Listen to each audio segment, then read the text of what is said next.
Shut up about Google, they lost. Shut up about the Steam Deck. Shut up about the Steam Deck. And shut up about AMD, because Intel rolling on in with fresh new benchmarks. Let's get into the hot news, everybody. I'm your Brett host. We're going to be going over the hottest tech news I can find on the internet while you enjoy your breakfast this Wednesday, December 13th, 2023. Wait, and I'm Kyle. Did I make you think something was wrong over there? No, I knew what you were doing.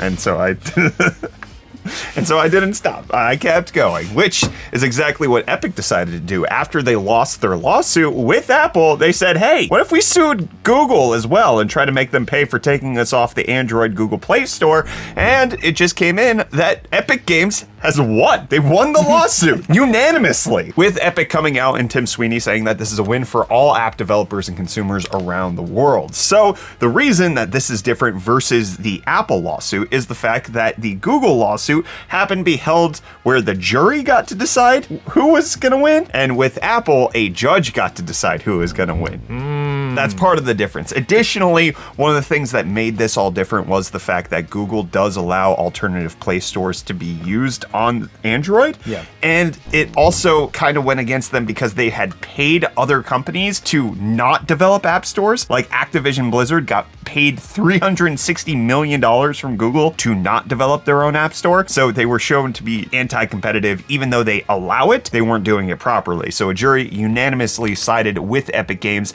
that whatever Google did was not cool, and so they are now working on remedies. I don't understand how we can't just all unanimously agree that Google is pretty anti-competitive in most facets of everything that they do. Yes, but I think the big conversation here is, okay, Google, even though they do more than Apple, allowing other app stores, they got hit with the penalty, whereas Apple gets to get off scot-free. And curious why, and this is probably something I need to look a little bit more into on the legal side, why did Google get a trial in front of a jury and Apple got a trial in front of a judge? What was the distinction there that forced that to happen? I don't understand nothing about that. Google says that they're going to appeal this. Obviously, they're going to continue to work on this because they don't think that they should have to kowtow to anybody. Kowtow? Kowtow. Kowtow? Yeah, it's a word. K-O-W-T-O-W. Act in an excessively subservient manner. This is like one of those 7th grade words that I learned from a spelling test that I had to do, and I like that and immolate. I like those. Those stick in my brain. I think I've gone my whole life without hearing that once. I see it. Never heard you say it. Sometimes. I don't believe so. I hit it on the regular. But you know who you've never heard me say before? Today's video sponsor. It's a brand new one. Oh!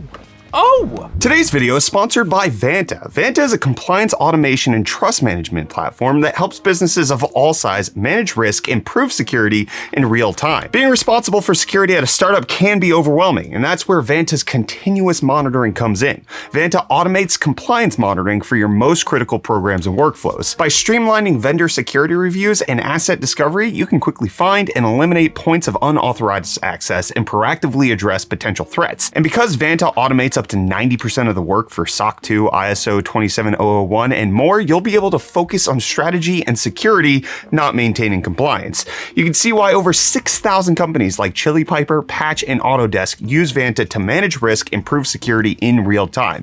You can click our link in the video description below to try Vanta free for 7 days with no cost or obligations to you. Big thanks again to Vanta for sponsoring today's video. And just like Vanta's alive, the opposite of that, E3 is dead. That's not just alike, that's just opposite. It's on the same spectrum. The opposite side of it. Correct.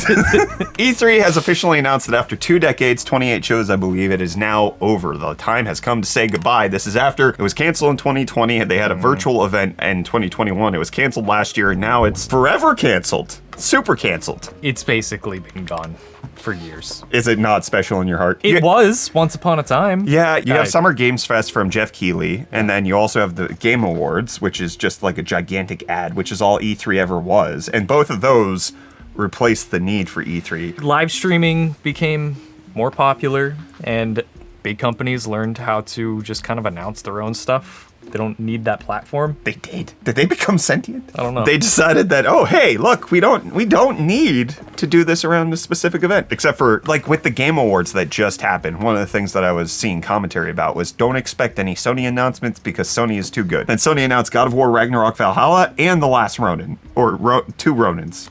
Yeah, but I don't think they needed... The Last Samurai with Tom Cruise. Yeah. I don't think they needed the platform of the Game Awards to make those a big deal, though. I think they could have just dropped those. Yes, I'm just saying that Sony still kind of kowtows to the industry a little bit and participates. I still don't know what that word means, but I think the indie games are what really benefit from stuff like that. Yes, definitely. And there was a lot of indie games. Getting your hands on, being the environment of actually getting to proactively engage. There is still Gamescom that does take place in the summer, so we'll see if this kills off indie games for good. Or maybe a new E3 Challenger approaches. Who knows? Do you want to start an E3? E4? D4. You sunk Reese's battleship. B4. Let's see what his response is.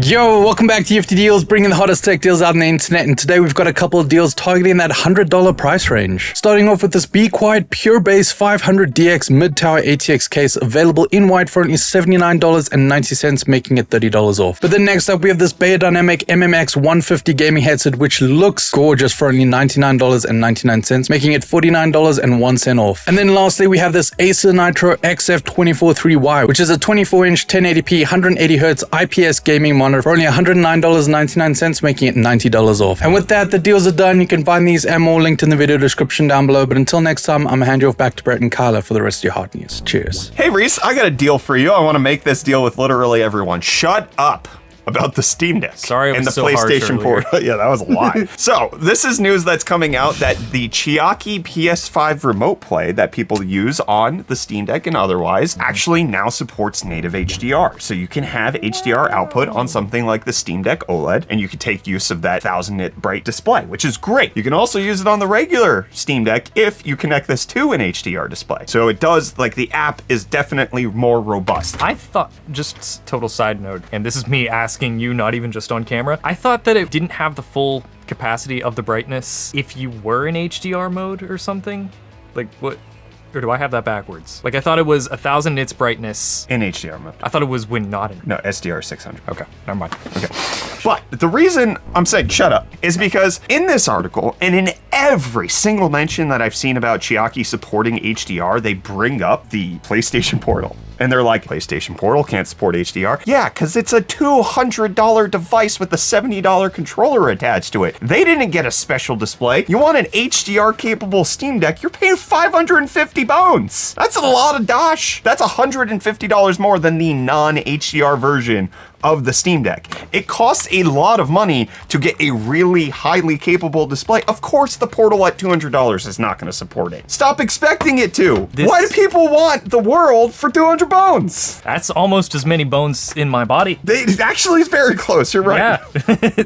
I think this is a nice addition to the OLED, but like not an argument for purchasing. You know what I mean? No, it's just like an added little bonus. Yeah, it's there. Yes. Like I'm not gonna buy an iPhone because what's something an iPhone does? You can send postcards with it. Do you I'm not- remember that app? I'm not gonna buy an iPhone for the memoji, but it's cool that it's there. No, it's not. I disagree wholeheartedly. You're stupid for doing that. That's how I feel when I talk about the PlayStation Portal. Anyways, in case you want to check out how to install Chiaki to get the HDR, we'll have links in the video description. But speaking of a new PlayStation game that might be coming out, Wolverine, Insomniac got hacked. Oh. Yeah, no, this is bad. This is not good news. Insomniac had a ransomware data attack. They're trying to get $2 million out of Insomniac, and if they don't pony up within 7 days, well, the claws are gonna come out. Uh-oh. In that they're gonna leak a whole bunch of the data, including they got like personal documents from Yuri Lowenthal in this as well, who's the voice actor for Spider-Man. Why did they have those? Probably taxes? Maybe that actually. Yeah, there's he is an employee. Yeah, stuff stored on Insomniac servers, and so this is problematic. That in order to prove that this hack is real, they did kind of release screenshots to show that they have the Wolverine game, which doesn't even have a release date at this point. So problematic. We'll see. We'll keep you updated if we find out more about how Sony and Insomniac choose to handle this. What do they mean by have the Wolverine game? Like they have the cover art? No, they just have data surrounding it. So like they have allegedly knowledge of different characters who are going to be in the game, different superheroes, as well as early assets for how it looks, how it plays. Like there's probably some gameplay demos that have been stored on Insomniac servers that they could then release, which would not move the needle at all. I'm more worried about releasing people's private information. Yeah. Like, that bothers me. Leak the game, like, frick, who cares? Like, when GTA 6 alpha footage got leaked, I was like, this doesn't damper anything for me. In fact, actually, this was probably a really good marketing strategy because it got everybody hyped for it. There was the argument that everybody was very disappointed by it because everybody thought that it looked bad. They have years to convince them otherwise. I guess I didn't go on Twitter to look at what people were saying about the GTA 6 leak. I just heard people talking about how garbage people were being on Twitter about the GTA 6 leak. Yeah, it did also bring out more relevant conversations. Like, I saw a bunch of game devs step to support Rockstar and be like, this is what our game that won awards for how it looked. This is how it looked in the exact same stage. And it's like in control. The lady's flying around on like cubes. There's like nothing. T-posed. Yes, that's exactly what happened. And that's what Intel's going to be doing to AMD coming tomorrow. T-posing on them. They're T-posing on them because we're getting new benchmarks, even more coming out about Intel's Meteor-like laptops. And this is actually like as close to an apples to apples comparison that you can see, where we're getting... Thought this was Intel. Crap. Blueberry to raspberry. All right, sick. Solid comparison with 3 different laptops getting pegged to a TDP of 65 watts. So you have the i5 13500H, the Ryzen 7 7840HS, and the Ultra 5, terrible name, 125H. Intel, you gotta fix this. You can't. I don't want to march forward with this, okay? But what we can march forward are the actual numbers that these things are putting up. So comparatively, Meteor Lake CPU to the i5 13500H, roughly the same. The Cinebench scores are okay. It definitely does lose to AMD on the CPU side. But on the gaming side, when you start involving the graphics, the Arc GPU scales so well to 65 watts. What you see here is that it gets a score of 3,500 in Time Spy compared to the 7840HS's 3,000. That is a significant uptick. Additionally, in Firestrike, 9,000 points to the 8,500 on the 7840HS. So that's a Z1 Extreme given extra TDP to be at 65 watts, and then Intel coming in and being like, we win. Now, pricing. Now what? Pricing's gonna be the question we have to answer. There's been a few laptop models that have been accidentally leaked on Newegg, and it's about where it was previously. It's not exceptionally more to buy an Intel Meteor Lake laptop, but there are also rumors that like Lenovo is going to implement a 65 watt mode for a 28 watt chip so that it can actually scale performance, saying that it does increase performance by 47%. This does seem to be Intel scales really well at high TDPs, at least according to all of the benchmarks that we're seeing. Every single drip and drab that we've been seeing feeding out from Intel's benchmarks are that it is good. And I'm excited for it. This means that there's competition. Yeah. Especially on the APU side. Intel handheld when? Give me a Steam Deck. Oh, you lick this. Oh. Stop! Here, can you lick my hand to clean it off? No, that didn't like your mouth. And you guys don't like us, so let's get into the comment response. Hooray saying, whenever Apple says protect our users, they mean fortify our walled garden. Yeah. Yeah, that's pretty accurate. Stingray saying, Reece is lawful good, Brett is true neutral, and Kyler is chaotic evil. This is so strange to me because I feel like I'm the chaotic one. Have I mellowed out with age and I'm just seeing what I was like a few years ago? I don't know. Patrick said, so yes, your interpretation of iMessage being more secure than SMS is correct. The problem is that leaving a hole open for this type of exploitation would be bad for users when bad acting governments want to be able to hack in, so they have to patch certain exploits to make it secure. That is also a valid argument. Like, Apple patching, however iMessage was reverse engineered, is mission critical to them. That actually does matter if they want to lock it down again. They have to patch out certain things. It does suck still that Apple is not putting iMessage on Android. I feel like maybe they could have assessed the situation, looked at Beeper, and been like, we're gonna buy you. You're ours now. I mean, that could be good for them, I guess, but it seems like they just don't want Android to interact with them at all. At least giving Beeper a heads up, like, hey, we're about to take you down. But did Beeper give Apple a heads up when they hacked them? Not hacked, but like reverse engineered. I mean, but it is kind of what they did, right? Like they invaded their ecosystem without permission. They're like the Jacaranda trees in Pretoria. Sure. A Spooky Bean said, the only thing keeping me from moving to Android are AirTags. They're so useful, and as of right now, it doesn't seem like there's an alternative just as good or better. That So again, walled garden, the ecosystem that Apple has created. Sorry, mixing up. Into aimed Apple. Sorry, but also like the ultra wideband chips that Apple puts into their devices. So like the ability for me to precisely locate where my AirPods are at any given time is a feature that Android is starting to like roll these out to some extent. Like Google is trying to work on this, but like the vertical integration that Apple has created is very good. Carlos saying, I'm not really sure the PS5 Pro would be sold at $500 if we consider that its spec almost make it on par with an RTX 4070 PC build. $650 would still be an optimistic price. We're also talking about next year when the 4070 has been replaced by the 4070 Super. And then additionally, this is something that people said about the PlayStation 5 and the Xbox Series X. Those were competing with $1,000 PCs when they were announced, and they still launched at $500. I don't know that just because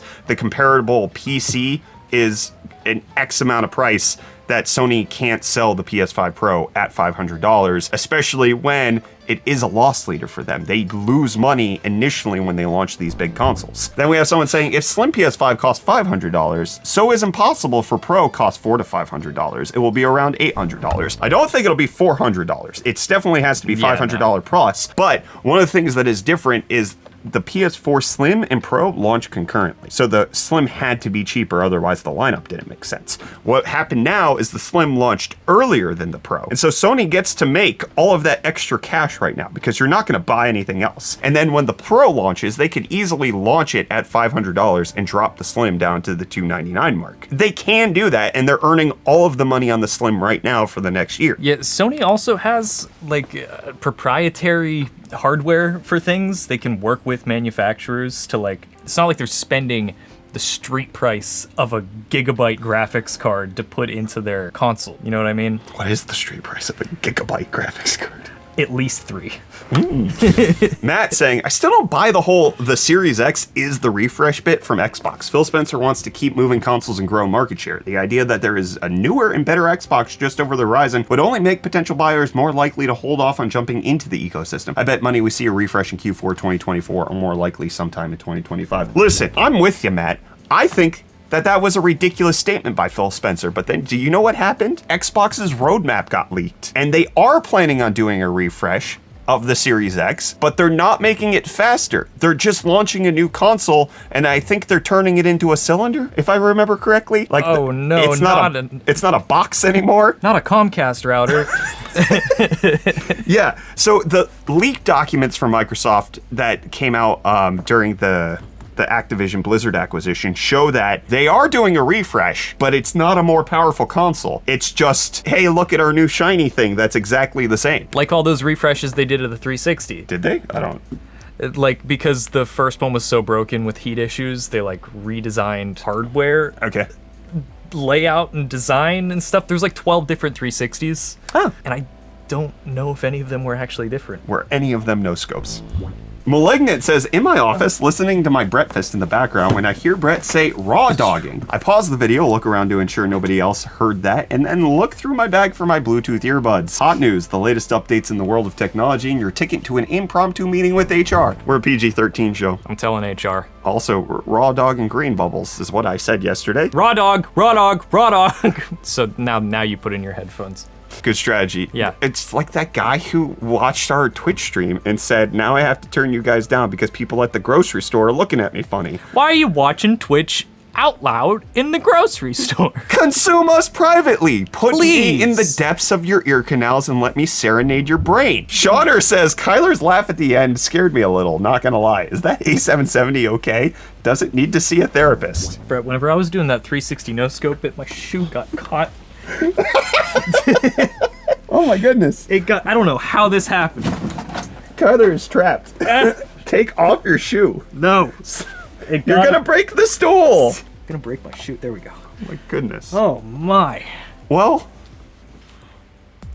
that's the end of hot news. That was it? Okay. Yeah. Good night. See you. Bye. Hey, I'm gonna. No. Not again.